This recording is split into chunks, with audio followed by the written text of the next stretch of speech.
Hello there, it's your friend Phil, Project Management Trainer and Coach. Today we're talking about network diagrams. It's a big topic on PMP exam tests, and people often get nervous about network diagrams. So I thought I'd revisit it again and help out my friends who are about to take the test, because this topic never grows old. People always want to know a little bit more about it. The big question when it comes to network diagrams is the zero method versus the one method.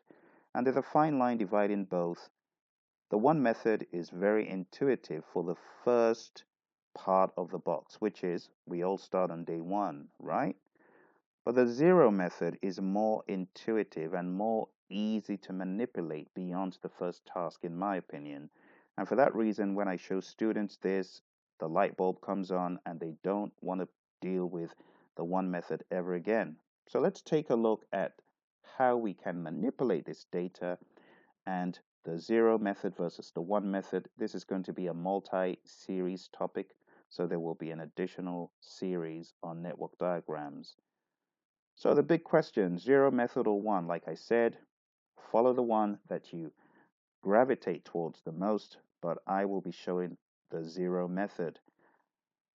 What does this revolve around? It really revolves around the critical path. The critical path is associated with network diagrams, and it's the longest path in the network diagram that shows the shortest time in which the project can be completed. If you delay any task on the critical path, your project will be late. You probably have heard people talking about the critical path a lot at work if you're in project management. It really just means if you delay anything on the critical path, you're going to end up delaying the project. Let's take a look at this simple project. Greg and his team are driving to the store to buy condiments for a cake. They want to bake a cake to throw a company party. So Greg drives them to the supermarket, and out jumps Bill, and Bill goes to the aisle that has got the eggs. Bill takes 7 minutes to get the eggs. Phil, another team member, goes to get the flour, spends 9 minutes, and Jane goes to get the pans. The only problem is Greg needs to pay for all of this, and Bill still has stuff to do. He still has to pick up sugar, and Phil still has to pick up icing. By the time all that's done, poor Jane has waited a little bit for Bill and Phil, not to mention Greg, who holds the purse. The last activity is for Greg to pay. Now let's rewind. Think about it. Who is Greg going to be waiting for the most? If everyone just does what they're meant to do and goes to the till, you'll realize that Greg is going to be waiting for one person a little bit longer than anyone else. Let's take a look. Let's draw a few things here to exemplify what exactly is happening. So let's say Greg, Bill, and then Greg is the path we're looking at first, that path. If you add it all up, you're going to add up 1 plus 7, 8, plus 6, 14, plus 2, 16. If you take a look at the path that Phil's on, and let's use blue, it's going to be Greg, 1, plus Phil, going to get the flour, that's 10, plus Phil going to get the icing, that's 15, plus 2. So we're talking about that path, and that path is 17. And there's one more path, which is Jane, and let's use a different color for Jane. So we're talking about Greg, and then Jane gets the pans, that's 4, and then Greg pays, that's 6. So that path right there is 6. So as you can see, the critical path, the longest path that shows the shortest time in which the project can be completed, is 17. You cannot get done in less than 17. Think about it. What happens if Greg, Bill, Greg is the path you look at? Well, Phil has not arrived. You cannot follow that path. You have to wait till Phil arrives. And that's why the critical path is the longest path. We can't say Greg, Jane, Greg, because we won't have the eggs, the sugar, the flour, the icing in order to round up and pay. In fact, we'll have no cake. So that's the logic. I hope that makes sense. Now let's move ahead here. Let's go to how we break this out to find the early start, early finish, late finish, and all that stuff. All the dates, ES, EF, LS, LF. How do we find all those for this project. So let's take a look at how we do that. We're going to use the zero method. The zero method is like a ruler. At point 0, you're starting the project, and we've got time periods of 1, 2, 3, and so on. But the big thing here is 0 is the point at which you start. It's a theoretical point 0. It drives many people up the wall. A lot of people don't like it because they can't get their minds around point 0. But if you just think about it like a ruler where you have got 0 at the beginning of the ruler, it will make sense, okay? So the 0 is a point in time where you start the project. You start the project with a 0 at A. A is the start, so the early start of A is 0. In order to get the early finish of A, you add the duration. So we're going to follow the formula up here. Early finish is equal to early start plus duration. So that's 0 plus 1. We're going to get a 1. And then this 1 is going to move. And I'm going to show you what I mean by move. We're going to follow the rule that says move early finish to early start box of next task. So we have 1, but I'm going to show you with different markup here. It's going to be the yellow. We're going to take the 1 and we're going to move it here. We're going to take the 1, we're going to move it here. We're going to take the 1, we're going to move that here. You see how easy this method using the 0 method is? You pretty much take the early finish and you move it into the next early start box. So this becomes a 1, this becomes a 1, and that becomes a 1. And then you follow the rule again. Early finish is equal to early start plus duration, this rule up here. So we're going to add the duration of D to the early start. That's 1 plus 7, that gives 8. 1 plus 9 in the case of B, that gives 10. And then 1 plus 3 in the case of F, and that gives us 4. Again, you're going to follow the rule, move early finish to early start box of next task. So you're going to take the 8 and you're going to move it into E. So early finish of D, 8 becomes the early start of E. We're going to add the duration of E, which is 6. We're going to get 14. And then we're going to move the 10 in the early finish of B to the early start of C. We're going to add a 5, and that becomes 15 in the early finish of C. And now we have these 3 tasks. And I'm talking about, if I can mark this up, we've got E, C, and F.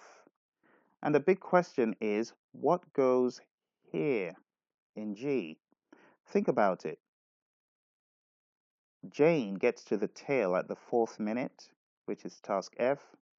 Bill gets to the tail at the 14th minute, and Phil gets to the tail at the 15th minute. Now think carefully. Can we actually start paying at the tail when Jane gets there? No, we can't, because we're not going to be able to finish that task except we have Bill and Phil. Task E for Bill and task C for Phil. We need to make sure we have all of those, and then we can pay. Then Greg is able to pay. So Greg can pay when Phil gets done. That means we're going to take the highest early finish of 15. That's the rule. So choose the highest early finish among several early finishes to be the early start of a successor. So we're going to take the 15, and that 15 becomes that. That's the rule.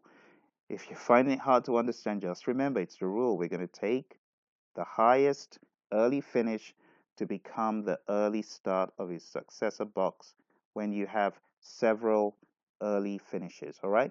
And then we just add the duration to give 17, like that. So again, you can see that 17 at the end of the entire chain. That's the critical path duration. The duration of the critical path is 17 minutes. But here you can see using a forward path how you actually get that. Okay, now we're going to do the backward path here. To do the backward path, we're going to follow the rules on the right. So these rules in black. First of all, we're going to drop down the early finish at the end of the chain to the late finish box. So we're going to take that 17 and that 17 is going to be dropped down there to be exactly the same number of 17. We're going to apply the formula. Late start of G is late finish of G minus the duration, which is 17 minus 2, which is 15. Then we're going to follow the rule, move the late start. If I can show you this by marking it up again. Let's mark this up with yellow. Move the late start of 15 into the late finish box of previous task. So the predecessor task of G is C. We're going to take the 15, the late start of G, and move that into the late finish of C. And we're going to do the same thing for E and the same thing for F. We're going to move that 15 into those tasks. So here we go. We've got 15 here, 15 here, and 15 here. The next thing we're going to do is subtract the duration from those 15s for the different tasks. So in the case of E, the duration of E is 6. 15 minus 6 is 9. In the case of C, 15 minus 5 for C is 10. And in the case of F, 15 minus 3 is 12. Then we're going to follow the rule. We're going to move the 9 from E, the late start of E becomes a late finish of D. Then we're going to subtract 9 minus 7 to get 2. We're going to move the 10 of C. The late start of C becomes the late finish of B. And then we're going to subtract 10 minus 9 to give 1. And now we are at another interesting point, a point of divergence. When you are at a point of divergence in a network diagram, and by that, I'm going to draw this in a different color.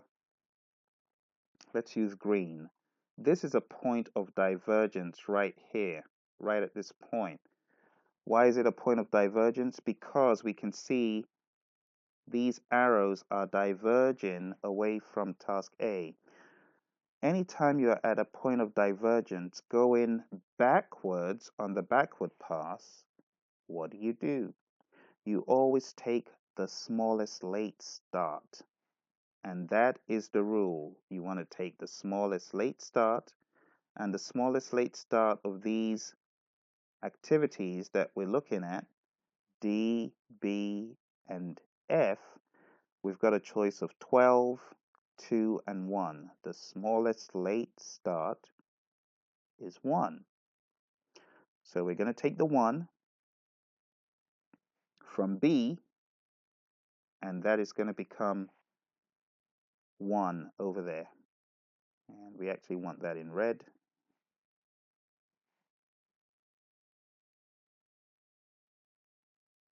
So let's do that in red. And then we follow the formula again. Late start of a task is the late finish minus duration. So 1 minus 1 is 0. And that's pretty much how you follow the rules to do the forward pass and the backward pass. Now, on a lot of questions, we don't just stop there. They ask, what is the total float of something, or what is the free float of something?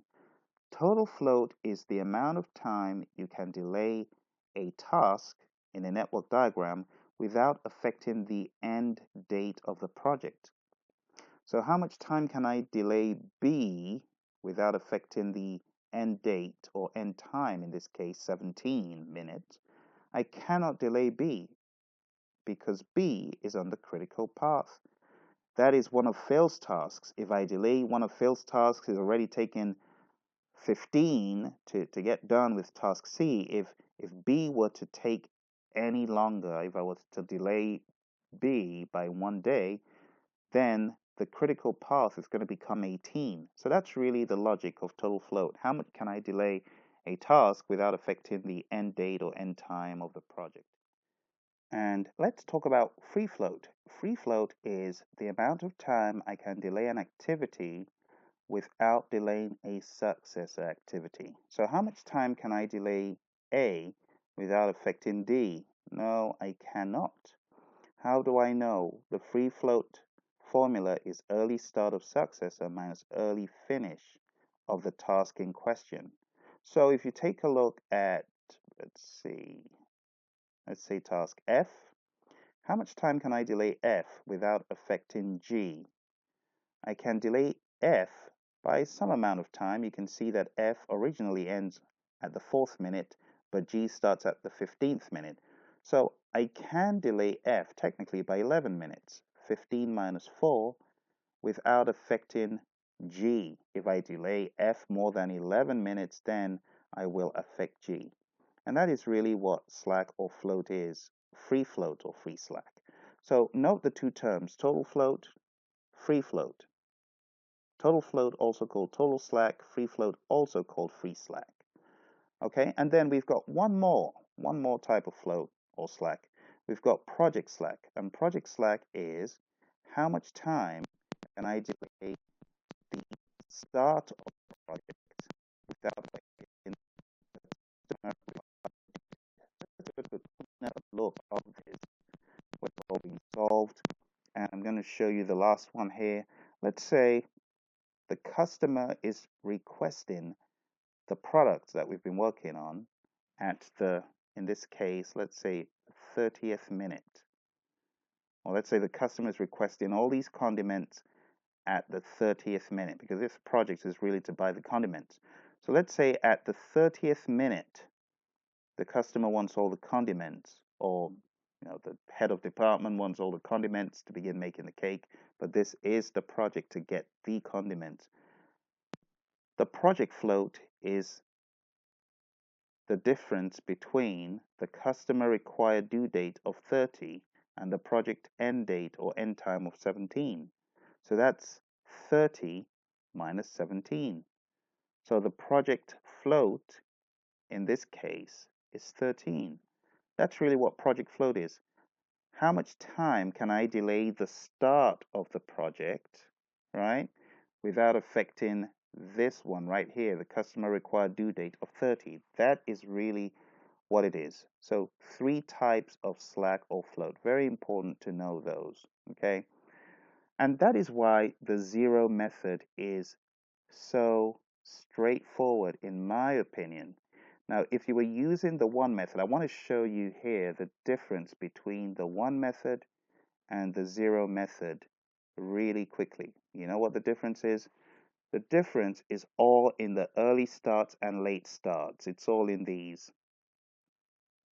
This is really the only difference. For those of you who care to know, that is, this is the only difference. The early starts, you would add a 1 to that number, and you would get exactly the same thing that you would have if you were using the one method. The same thing for the late start. You would get the same thing if you added a 1. So let me show you how that works. In the case of task A, we have, if you can see, zeros, right? If we were using the one method, we wouldn't have those zeros. We would have a 1 instead here and a 1 instead here. See what I'm saying? We would have had a 2 instead here and a 3 instead here. We would have had a 9 and a 10. So I think you get the idea. We would have had a 2 and a 3 here. We would have had a 16 here and 16 here and 11 here and had 2 here. And that is pretty much how it would have worked. You would have had exactly the same numbers for the free slacks and the free floats and the total slacks and the total float. The only startling difference would have been if someone said, what minute does C start on? Then, you would say 11 because the one method, like I said, is more real world, but it's not as intuitive. Well, I hope that helps. That's why I like the good old, simple in my mind, zero method. It's very easy to manipulate the information. to find out the absolute day or time or date you're at. But anyway, we know on most questions that's not what is being asked. It's typically what is the critical path and what is the float, free float, what is the total float, what is the project float, stuff like that. Okay, so I hope that helps in framing your ideas about the critical path and how to solve these things on the PMP exam. Remember, if you have any questions, send them in www.projectmanagementdoctor.com. Thank you for your audience and speak to you in the next video.